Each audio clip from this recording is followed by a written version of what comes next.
কুরবানিকৃত পশুর গোশত দিয়ে প্রথম খাবার খাওয়া। যারা কুরবানি করবেন তারা যেন ঈদের নামাজের আগে কোনো কিছু না খেয়ে ঈদের নামাজ পড়ে কুরবানি করে কুরবানিকৃত গোশত দিয়ে প্রথমে খাবার খাওয়া। আসসালামু আলাইকুম ওয়া রাহমাতুল্লাহি ওয়া বারাকাতুহু। আলহামদুলিল্লাহি ওয়া কাফা ওয়া সালামুন আলা ইবাদিহিল্লাযীনা ইসতাফা। আম্মা বা'দ। আউযু বিল্লাহি মিনাশ শাইতানির রাজীম। قل إن صلاتي ونسكي ومحياي ومماتي لله رب العالمين.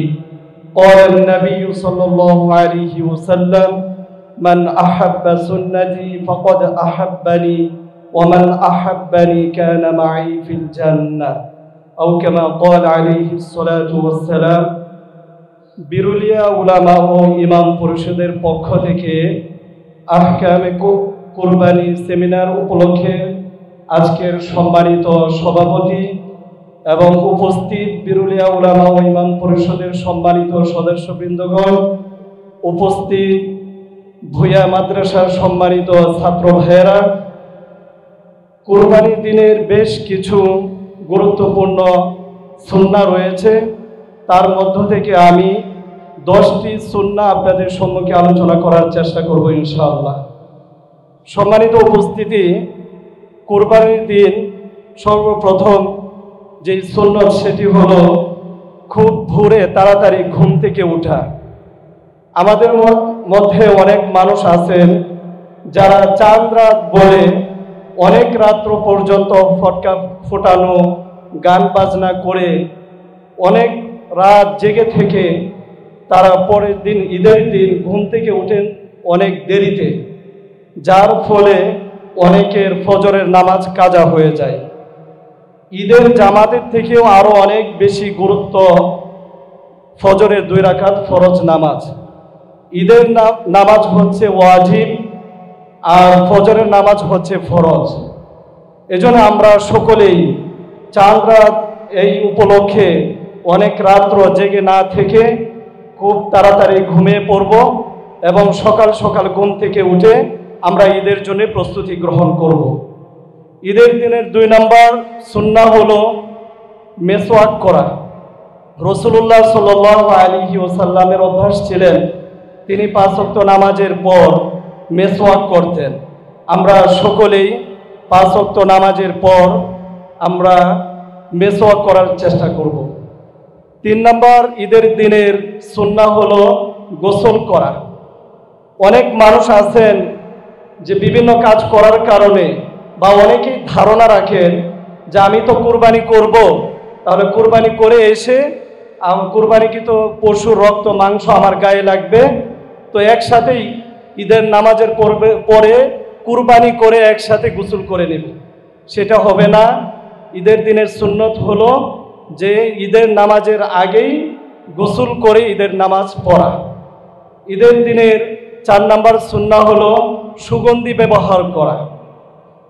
যেই সুগন্ধি শরিয়া যেটাকে জায়েজ বলে এমন ধরনের সুগন্ধি ব্যবহার করা, যেগুলোতে অ্যালকোহল রয়েছে এমন ধরনের সুগন্ধি ব্যবহার করা নাজায়েজ। কুরবানির দিনের 5 নম্বর সুন্নাহ হলো ঈদগাহে আগে আগে যাওয়া। অনেক বেশি দেরিতে ঈদের নামাজ না পড়া, আগে আগে ঈদের জামাত পড়া।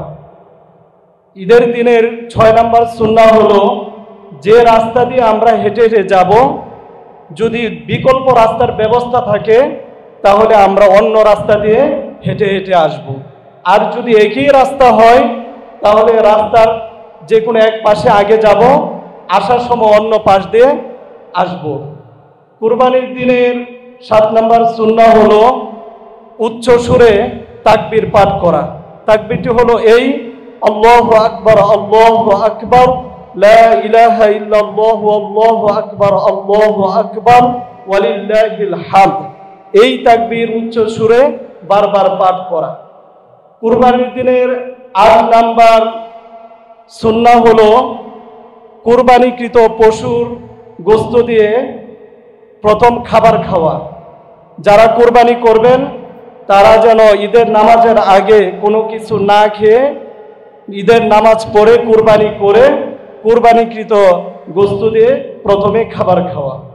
কুরবানির দিনের 10 নম্বর সুন্নাহ হলো যে আমি যেই কুরবানি করব, কুরবানিকৃত পশুর গোশতকে 3 ভাগ করে 1 ভাগ সমাজের দরিদ্র অসহায় মানুষের মাঝে বিলিয়ে দেওয়া, আর 1 ভাগ আমার ধনী গরিব আত্মীয়দের জন্যে ভাগ করে দিয়ে দেওয়া, আরেকটি ভাগ নিজের জন্য রেখে দেওয়া। এটি হলো মুস্তাহাব বা সুন্নত আমল। রাসূলুল্লাহ সাল্লাল্লাহু আলাইহি ওয়াসাল্লামের সুন্নতকে আমরা যে যত বেশি মহাব্বত করব, আমরা তত বেশি আল্লাহ তাআলার নিকটবর্তী হতে পারব।